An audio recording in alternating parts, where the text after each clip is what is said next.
BookTV.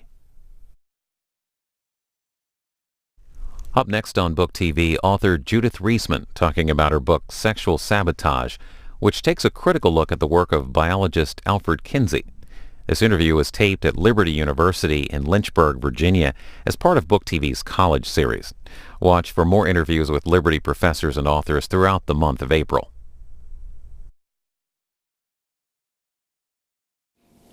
And now joining us on Book TV on C-SPAN 2 is Dr. Judith Reisman. She is most recently the author of this book, Sexual Sabotage: How One Mad Scientist Unleashed a Plague of Corruption and Contagion on America.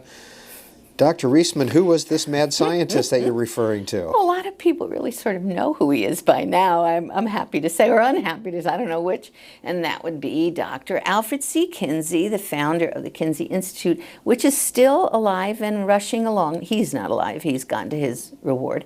But it's still going on in Bloomington, Indiana, at the Indiana University, and gender reproduction, the Kinsey Institute, and he, yes, was a man who was involved in the sexual torture of hundreds of children in his own work. And I keep trying to say that is not a reliable scientist, but it's been a little difficult to get that across. Well, very quickly remind us about the Kinsey report and where he came from and how he developed that whole Sure. Well, World War II was over, and officially in 1945.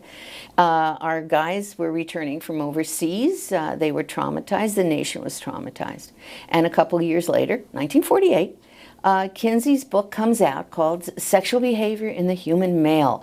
And the propaganda around it, and I do officially call that propaganda, it was marketing propaganda, was that this man, this great conservative scientist, was going to tell the American public the truth about all of us, what we were doing sexually, what our grandparents were doing sexually, and our parents were doing sexually, and he was going to reveal the real facts and lift the curtain off what we were hiding all this time. And what that was that we were really a bunch of sexual adventurers, and that mommy and daddy were involved in various kinds of adultery, and that everybody was doing all these bizarre things. And the public didn't necessarily believe it, but a lot of the professors certainly did, and so it was picked up in universities all over the country, and from there it filtered down to every place. Who funded his study? Yes, well, the Rockefeller Foundation not only funded his study, but when he looked like he was getting in big trouble with Congress, they shifted the money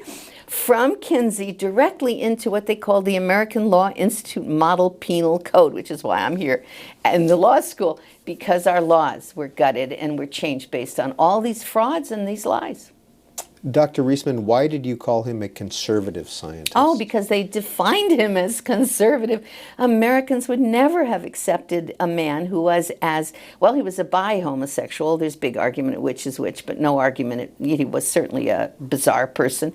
He was having sex with his students. He was having sex, making pornography up in his attic and in the university. He was engaged in so many bizarre things, including things that actually brought about orchitis, which was massive damage to his lower nether regions, because he was so abusive to himself. So this was not a normal guy, and he certainly was the major proponent of the idea that children are sexual from birth and that they can be unharmed by sex with adults.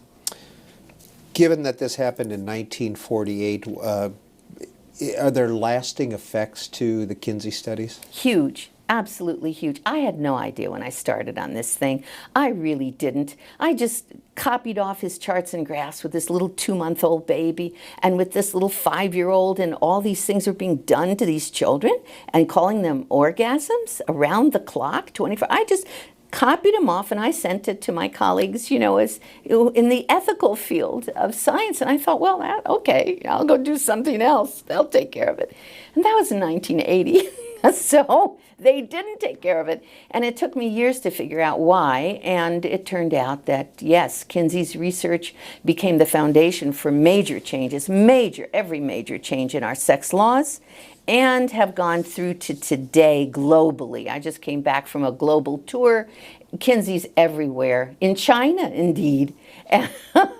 And in Serbia, and in Switzerland, and in Sweden, and in Holland, the Netherlands, of course. So he has been a foundational change for the West worldwide.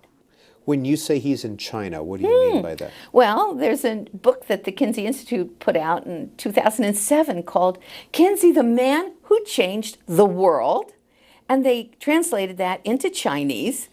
And so it sold 500,000 copies in 2007, and I was contacted by some Chinese professors who asked me, they said they looked everywhere for something contradicting because the change in sexual conduct among the Chinese youth was enormous following the release of that book. They said, wow, sex, drugs, rock and roll, we can do that too, yeah? And so they contacted me and asked me if they could translate my book, this book, into Chinese, as some kind of response to the fraud that was in the Kinsey research. By the way, remember, Liam Neeson appeared as Kinsey in a major feature film, Fox feature film, saying, you know, he was this wonderful man who did all these good things for us.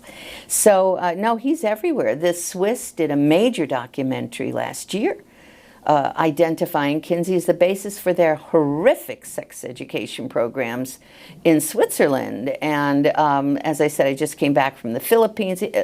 He's involved in every aspect. Look, he's the guy who revolutionized sex for us and said you could do all these things with no downside.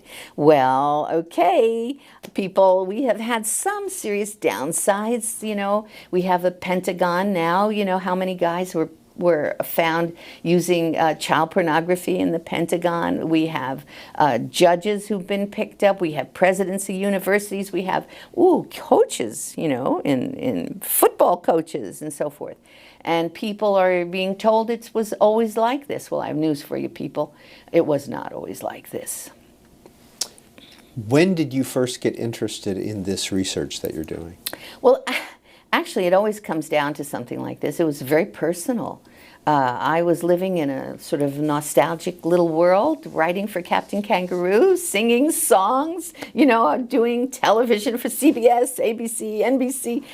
And my daughter was sexually assaulted by a 13-year-old boy who lived upstairs, came from an intact family. And I began to look around and to say, wait a minute, how did this happen?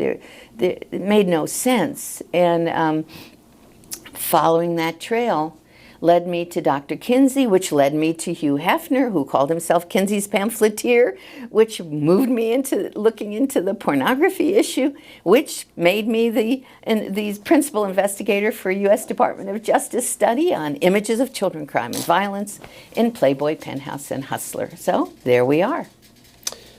Should pornography be outlawed? Oh, yes. Yes, we can go back to the original. It was, you know. It was one time. And we don't lose anything by going back to that. I mean, it's had a huge impact on child sexual abuse.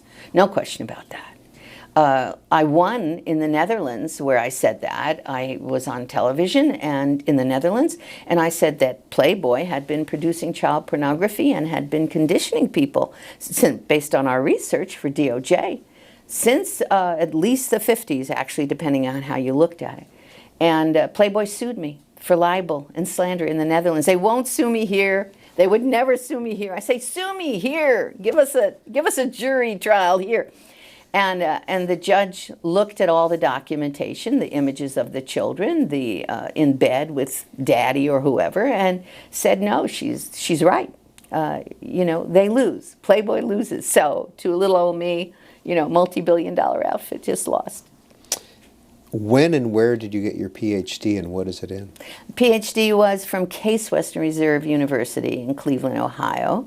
1980, I think, or 79. I'm getting too old to remember these things. And it was on communication, on the way in which mass media affects changes the human brain, and changes the human being, and changes the culture.